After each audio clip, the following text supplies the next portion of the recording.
ভারতের ইতিহাস হাজার বছরের পুরনো, কিন্তু জানেন কি, ভারতের ইতিহাসের অন্যতম শ্রেষ্ঠ অধ্যায় যাকে বলা হয় স্বর্ণযুগ, তা প্রায় 1400 বছর ধরে মানুষের স্মৃতির আড়ালে হারিয়েছিল।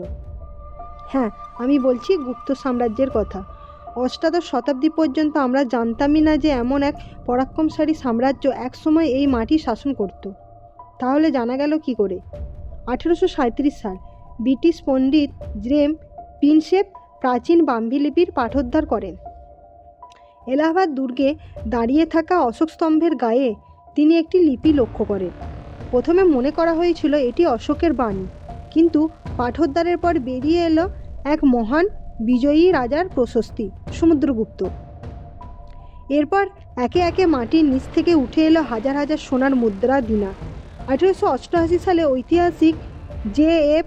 ফিল্ড সব লিপি ও তাম্র শাসন একত্রে করে সাজালেন এই হারানো সাম্রাজ্যের ইতিহাস। আজ আমরা সেই বিস্মৃত স্বর্ণযুগের গল্পই শুনব। এই গল্পের শুরু আনুমানিক 275 খ্রিস্টাব্দে। শ্রীগুপ্ত নামে এক সামন্ত রাজা মগধের একটি ছোট অংশ শাসন করতেন।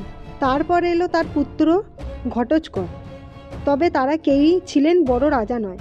আসল পরিবর্তন ঘটে 320 খ্রিস্টাব্দে, যখন প্রথম চন্দ্রগুপ্ত সিংহাসনে বসেন। তিনি লিচ্ছবি রাজকুমারী কুমার দেবীকে বিবাহ করেন।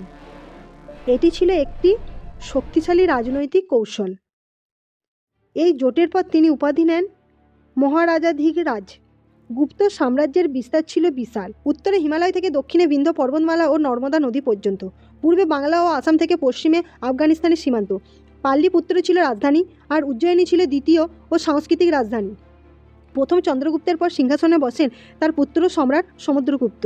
ইতিহাস তাকে বলে ভারতের নেপোলিয়ন। কথিত আছে, সমুদ্রগুপ্তের সিংহাসনে আরোহণ ঘিরে এক রহস্য আজও ইতিহাসবিদদের মধ্যে বিতর্কের বিষয়।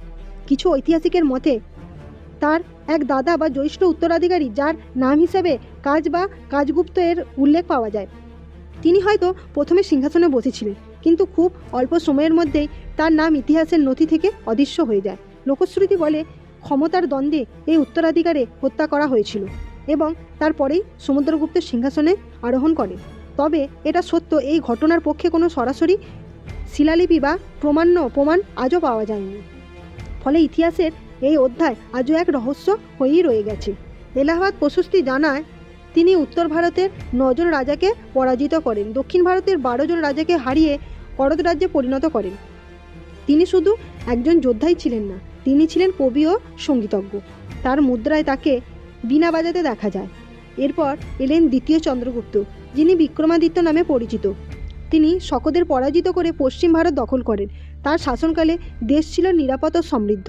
চীনা পর্যটক ফাহিল লিখেছিলেন, এই দেশে মানুষ রাতে নির্ভয়ে চলাফেরা করতে পারে। এই সময়েই জন্ম নেয় বহু কিংবদন্তি। বিক্রম বেতাল পঞ্চবিংশতি। লোককথা বলে রাজা ছদ্মবেশে রাতে শহর ঘুরে বেড়াতেন। উজ্জয়িনীর সিংহাসন নাকি অন্যায় সহ্য করত না। ইতিহাস ও কল্পনা এখানে একই সূত্রে বাঁধা। এই যুগকে স্বর্ণযুগ বলা হয় কেন? কারণ এটি ছিল জ্ঞান ও মেধার স্বর্ণযুগ। আর্যভট্ট বলেছিলেন, পৃথিবী গোল এবং নিজের অক্ষে ঘোরে। শূন্য ও দশমিক পদ্ধতির ব্যবহার এখান থেকে বিশ্বে ছড়িয়ে পড়ে। বরাহমিহির জ্যোতির্বিজ্ঞানে বিপ্লব ঘটান। চিকিৎসায় সুশ্রুত সংহিতার মাধ্যমে শল্যচিকিৎসা ও প্লাস্টিক সার্জারি ছিল উন্নত। প্রযুক্তিতে দিল্লির লৌহস্তম্ভ আজও মরিচা ধরেনি 1600 বছরের পরেও। সাহিত্যে মহাকবি কালিদাস রচনা করেন মেঘদূত ও অভিজ্ঞান শকুন্তলম। ধর্মের ক্ষেত্রে গুপ্তরা ছিলেন বৈষ্ণব, তবে ছিলেন ধর্মীয় সহিষ্ণুতার উদাহরণ। বৌদ্ধ ধর্মের প্রসার ঘটে। নালন্দা বিশ্ববিদ্যালয়ের ভিত্তি স্থাপন করেন কুমারগুপ্ত। অর্থনীতিও ছিল শক্তিশালী। রোমান সাম্রাজ্যের সঙ্গে বাণিজ্যে ভারত প্রচুর সোনা অর্জন করত। ব্যবসায়ীদের গিল্ড ছিল, যা আজকের ব্যাংকের মতো কাজ করত। কিন্তু কোনো সাম্রাজ্যই চিরস্থায়ী নয়। 5ম শতাব্দীর শেষে উত্তর পশ্চিম দিক থেকে আসে হুন আক্রমণ। সম্রাট স্কন্দগুপ্ত শেষ শক্তি দিয়ে প্রতিরোধ করেন। তাকে বলা হয় ভারতের রক্ষাকর্তা। কিন্তু দীর্ঘ যুদ্ধে কোষাগার শূন্য হয়ে যায়। সোনার মুদ্রায় ভেজাল শুরু হয়। তার মৃত্যুর পর দুর্বল শাসকরা সাম্রাজ্য ধরে রাখতে পারেননি। 550 খ্রিস্টাব্দের মধ্যে গুপ্ত সাম্রাজ্য ইতিহাস থেকে হারিয়ে যায়। তবে সাম্রাজ্য হারালেও তাদের অবদান হারায়নি। শূন্য দশমিক বিজ্ঞান, সাহিত্য, শিল্প সব কিছুর ভিত গড়ে দিয়েছে এই গুপ্ত যুগ। গুপ্ত সাম্রাজ্য শুধু একটি রাজবংশ নয়, এটি ছিল ভারতীয় সভ্যতার এক অনন্য শিখর। ভিডিওটি ভালো লাগলে লাইক করুন, শেয়ার করুন। ইতিহাসের এমন আরও অজানা গল্প পেতে সাবস্ক্রাইব করুন। ধন্যবাদ।